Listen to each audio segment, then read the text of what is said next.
My name is Gail Scott, and I'm going to talk to you about my new book, Permanent Revolution. I'll let you admire Michelle Branda's gorgeous cover for a minute, and I will explain later why revolution's upside down. Um, I like to walk from my house, which is near the mountain, up to my and everybody's favorite English language bookstore in Montreal, which is Drawn and Quarterly. And um, there's nothing like the pleasure that reading offers me, even though as a writer it's part of my work, to get to the ultimate pleasure, which is the bookstore and which is fantastically stocked all the time with books that I actually want to read, which is always the case in bookstores. Um, I have, before I get to that pleasure, which is also work, so it's not a guilty pleasure, I have to go by a guilty pleasure, which is the bagel shop on Servietter. And it's a guilty pleasure for me because one of those annoying people who can't tolerate um, gluten. And as I walk by that bagel shop every day, especially now in the summer, the beautiful smell of warm sesame seed bagels just out of the wood bake oven wafts up to the street. Usually I can sneak by, but not always. At any rate, the it's a particular pleasure right now for me for the narcissistic reason, I suppose, that uh, Drawn and Quarterly, one of their staffers has picked Permanent Revolution as uh, one of their faves at the moment. And this book was written over the time of the pandemic. And along with being able to go to Drawn and Quarter, either just to look at books or to pick them up on the curb, I think writing this book actually saved me from going pretty mad. Um, it traces my era. Somebody said it traces my era twice because there are two different time sections to it. The latter being the era around the first Quebec independence referendum, which was, excuse me, um, um, supported by the union movement heartily and by all sorts of left progressive groups and community groups, and was a period um, of tremendous openness and experiment that allowed women writers, and especially our group, the Sunday Theory group, Theory and Dimanche group, to experiment and change for ourselves our writing outside of the canon, and actually to do anything we wanted because we were not happy with how we were represented in the media and in various institutions and so on.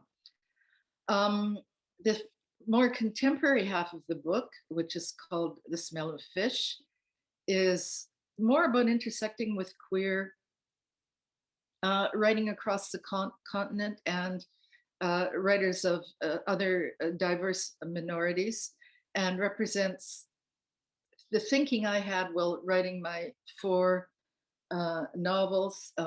There's also a period that takes place in Paris. And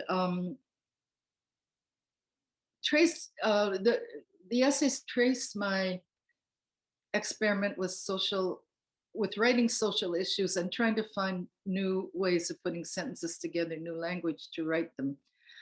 The reason I call the book Permanent Revolution, I like that, we're upside down, it works the other way. So you can have revolution right side up and permanent upside down. But I had in mind the whole time the idea that movements towards progress have a topsy-turvy timeline, and after the thrust of energy, very often there's a backlash. And if we give up at that point, and I've seen it happen with respect to feminism, for example, with respect to Indigenous issues over and over and over again, you just end up with kind of neoliberal platitudes that don't really change institutions fundamentally. So, as I ask in the foreword to the book, women, is that all you want? I just want to point out that even though we appear to make progress, get better jobs, etc., um, tout ça change. There's still much work to do. The other reason it's called permanent revolution is that one of the things that I've learned in my trajectory is that you cannot work on single issue uh, struggles. If you don't open your little bubble out to other diversities, to other people with issues, other global situations, uh, your efforts are doomed to failure. You just get piled up on, as it were. Voila. That's basically what goes on in this book. And I'm going to read you one little passage, which is about in the middle of the book and kind of harkens back to an earlier era in Montreal, but is also in conversation with a person called San Francisco Bob, who is one of the new narrative people. And I have to say that I fictionalize myself as a character, and in this case, San Francisco Bob is a character a little in my book. So and many other people as well. So don't take it for gospel truth, please, if writing ever could be that.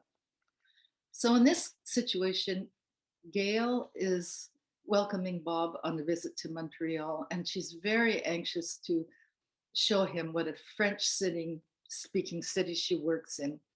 And she immediately runs into roadblocks. First of all, at the airport, Bob, who speaks passably good French, is replied to in English when he tries to talk to the customs officer. Then we go downtown, we wander around, end up on the Main, of course, in a Portuguese-run bar, and Gail orders du Boria Blonde, and the waiter answers her in English. And this is just too frustrating. Well, how can we speak French in this place? So she explains to Bob, this is unfortunate for one who wants to write with French in her ear to frame her own language culture from a certain critical distance. The posture of perpetual doubt, she says to her American friend. Some may call postmodern. I call it the cacophony of realism. Oh, I get it, he replies. You live in exile, like Stein, Hemingway. This makes Gail angry. Is not she, in her writing, an exemplary citizen of this place, Montreal, Quebec? Well, who reads your work? Asked the American, ever practical, twisting the ends of his mustache between his fingers. Having finished a plate of excellent lamb couscous in an Algerian eatery, they are walking toward the Pont Jacques Cartier, punctuating the horizon in the beginning of its long arc or comma over the river.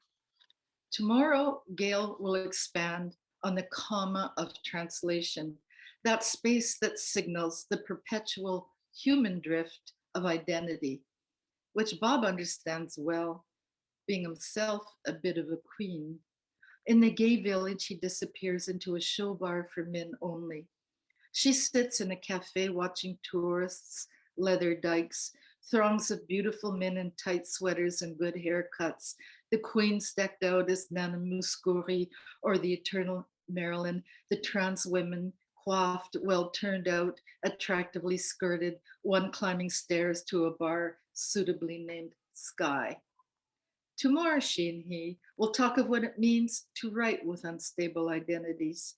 He is interested in writing where women becoming men becoming women, men becoming men, women becoming women, of what it means each in our own trajectories. He will add some brilliantly offhand 2 cents worth, such as queer voice is a conceptual puddle. And she will note that, as Edouard Glissant says of the poet, one may be working with general language parameters, one does not necessarily obey them, which is why she will continue to let Quebecois French and other languages interrupt, subvert her work, continue to challenge that dominatrix English. English can handle it. Oui, madame.